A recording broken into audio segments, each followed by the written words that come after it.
Welcome back to my channel Mrinal रेसिपीजमध्ये तुमच्या सगळ्यांचं स्वागत आहे. आज आपण बनवणार आहोत क्रिस्पी फ्राईज.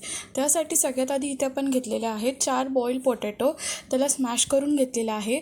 त्यामध्ये आपण ॲड करून घेणार आहोत चवीनुसार मीठ तुम्हाला जसं हवं आहे तसं तुम्ही ॲड करू शकता. काही जणांना खारट जास्त प्रमाणात आवडतं तर ते लोक जास्त ॲड करू शकतात. ज्यांना कमी ॲड करायचं ते कमी करू शकतात.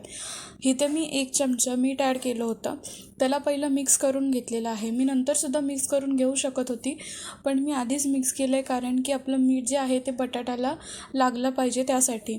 तर आता आपण इथे मिक्स करून घेतलेलं आहे. त्यामध्ये आपण ॲड करून घेणार आहोत अर्धा वाटी कॉर्नफ्लॉवर ॲड करून झाल्यानंतर आपण त्यालासुद्धा मिक्स करून घेणार आहोत.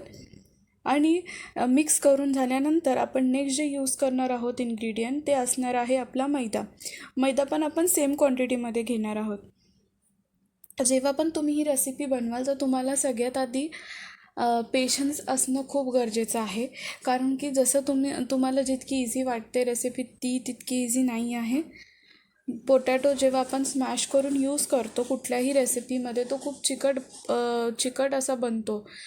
तर आपल्याला जेव्हा पण लेयर्स बनवायचे आहेत त्याचे कट करायचे आहेत त्या टाईमला प्रॉब्लेम येतो. तो खूप पेशन्सली आपल्याला ही रेसिपी पेशन्स ठेवायला लागतील आपल्याला रेसिपी बनवताना.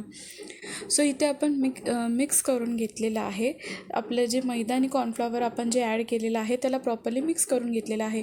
आता इथे गोळा मी घेतलेला आहे.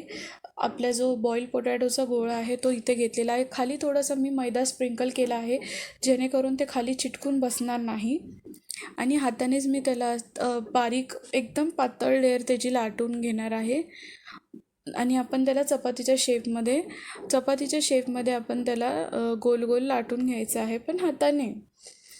त्यानंतर आपण त्याला चाकूने कट करून घ्यायचं आहे. एकदम बारीक बारीक लेयर्स आपण चाकूने कट करून घेणार आहोत. आणि ज्या चाकूने तुम्ही कट कराल किंवा स्पूनसुद्धा तुम्ही यूज करू शकता. स्पूनचं बॅक साईड असते ती पण थोडी पॉइंटेड असते, सो ते पण तुम्ही यूज करू शकता जेव्हा आपण ते ऑइलमध्ये टाकू त्यावेळेस. कारण हाताने जर तुम्ही त्याला काढायला गेला तर ते तुमच्या हाताला चिटकून बसेल.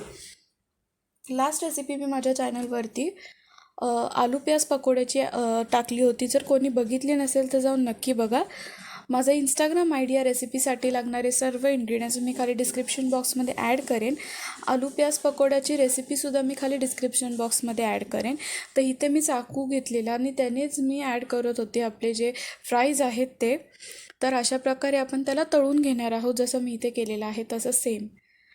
किंवा तुम्ही चमचासुद्धा यूज करू शकता जसं मी तुम्हाला सांगितलेलं आहे.